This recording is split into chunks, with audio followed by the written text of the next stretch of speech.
This is another episode of the best of best. Remember, last weekend we are not available because we had the international break. So we are back again. The Premier League is back. Bundesliga is back. All the major leagues are back. So we are back as the best of best to assist you and to help you make money. So today, being the 1st of April, I'll be your host. That is Ryan. And the person who will be doing our analysis today is Shiko Willy.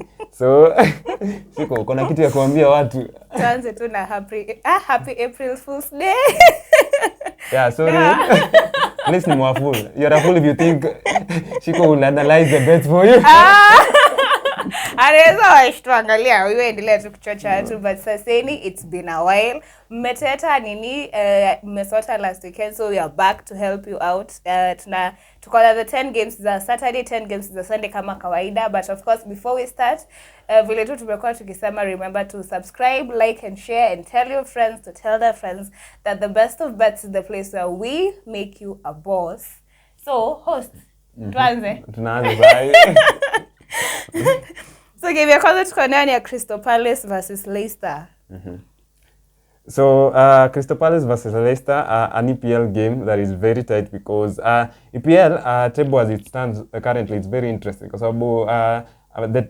Crystal Palace is at position 12 with 27 points. They are playing with the position 17, that is Leicester, who has 25 points. So the difference between position 12 and the 20th actually is around 4 points. So it tells you that anyone could be relegated from that position 12 to 20. Anyone could be relegated, anyone could survive.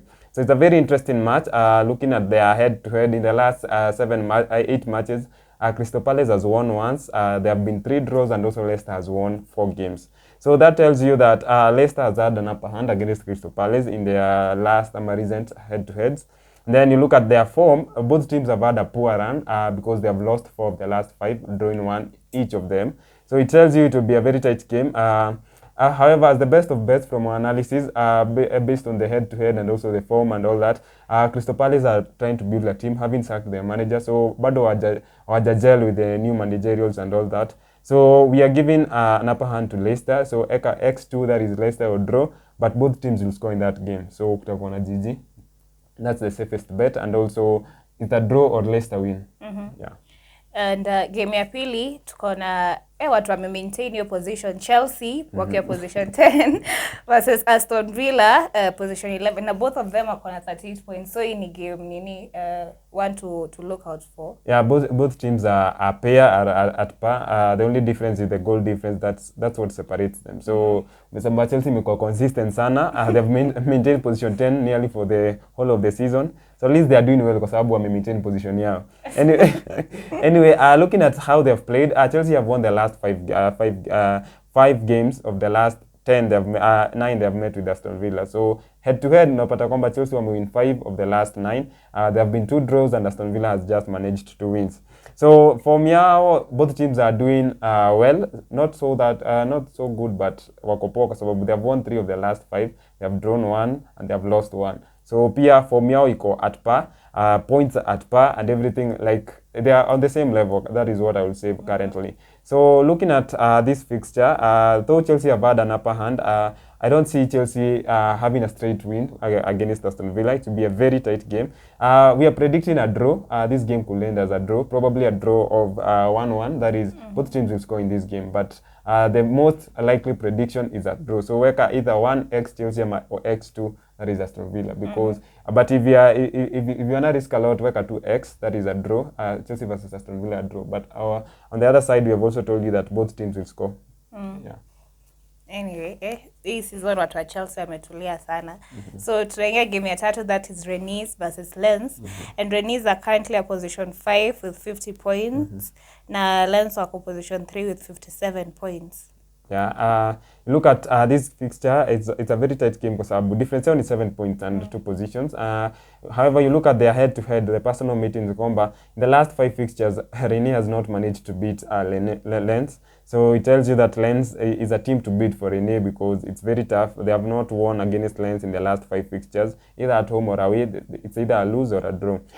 Their head-to-head, Rennes, they are coming into this fixture having won their last league game against PSG away. They're the first team to beat PSG home and away this season. and it's a very interesting game to look forward to, because in the last 5 games, Rennes has won 3, drawn 1, and lost 1.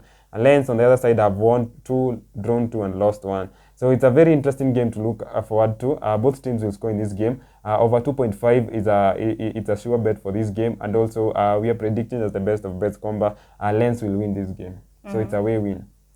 And yes, the fourth game tuko nayo ni Schalke versus Bayern Leverkusen. Na I can see Bayern nini for the last 5 games form yao imekuwa sawa, so inawapea like an upper hand kwa hii game. As you have said, Bayern Leverkusen have been doing so well. Bayern Leverkusen imeshinda the last 5 games. So, and the last win of the Bundesliga was against Bayern Munich away. So, at home, sorry. So, it tells you Bayern Leverkusen are doing so well, and it's a team that has been doing so well under the leadership of Xabi Alonso. You look at Schalke 04, they are currently at position 17 with 21 points. Bayern Leverkusen is at position 8 with 7 points. They are looking forward to catch up with the Champions League and the European competition sports. And their head-to-head is, you also find that Bayern Leverkusen has been so good against Schalke. The last 6 fixtures, Schalke has not won against Bayern Leverkusen. They have lost 4 times and they have drawn just twice. So this is where I tell our viewers to stake high on Bayern Leverkusen. Bayern Leverkusen is winning this game, and also over 2.5. So weka Bayern Leverkusen kichwa na over 2.5. Yeah. It's the confidence for me. And then the fifth game tuko nayo ni Bayern Munich. Bayern Munich versus Dortmund. And this is a position 1 versus a position 2. Another interesting game to look out for, because hata naona wameachana na 1 point. Yeah, remember Bayern lost the last Bundesliga game against Bayern Leverkusen. Hapo ndio Borussia Dortmund iliwapita.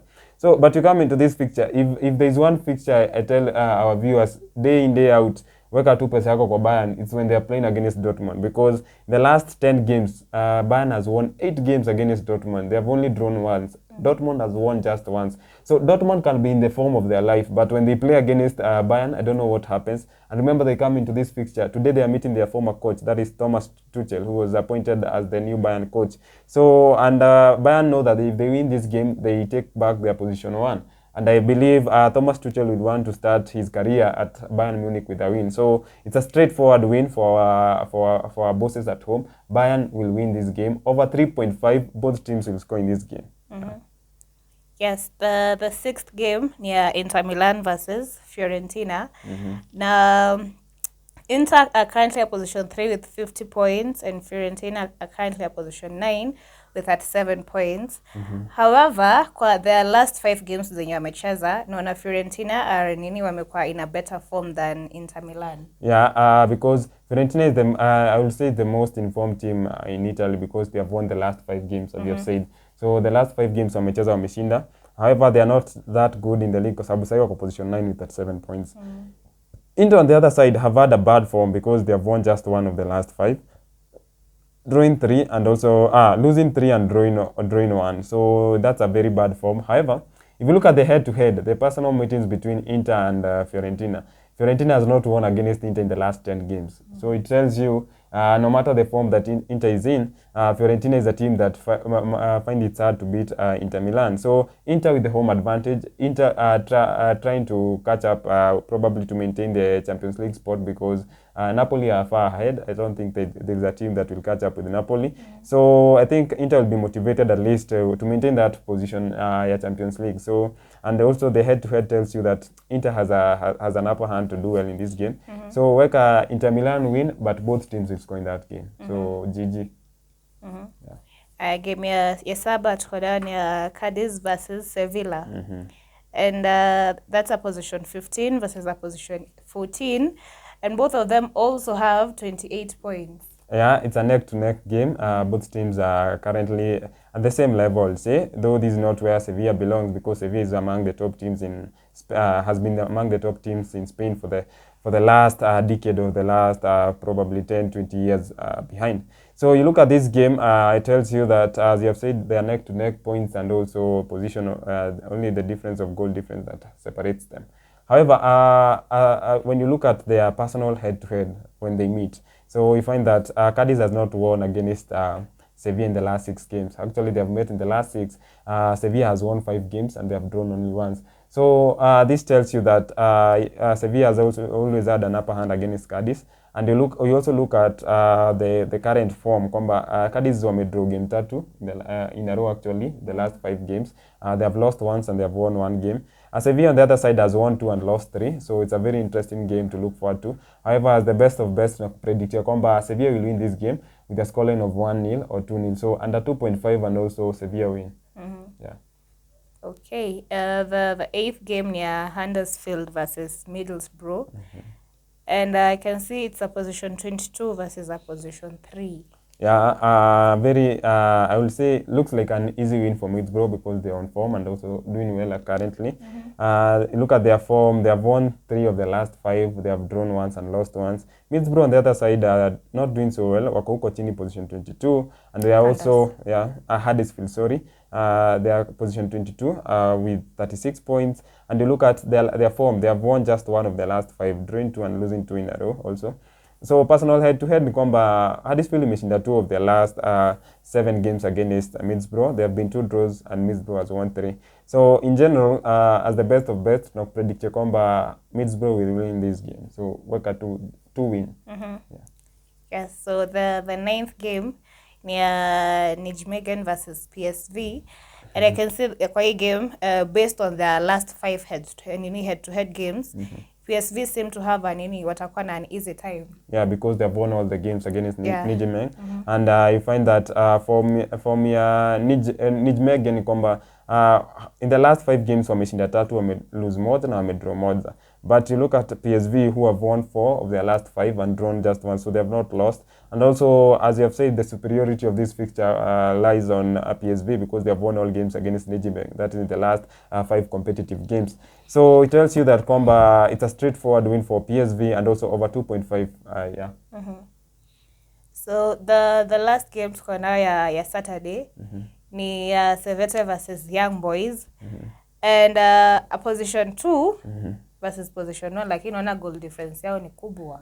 The difference in points. The difference in points. Yeah, we have almost 18 points difference. So we'll say Young Boys are the runaway leaders in this league. And you look at the head-to-head, it's been neck to neck because Sevilla has won 4 of their last 10 games against Young Boys. There have been 1 draw and Young Boys has managed 5 wins. So however, if you look at the form, Sevilla has not been doing so well because I believe because of the numerous draws they've had in the last 5 wame draw 4 games. So that's where they have dropped the points, and that's where the gap between them and Young Boys has increased. Young Boys on the other side have not lost in the last 5. They have won 3 and drawn 2. So they are doing currently so well.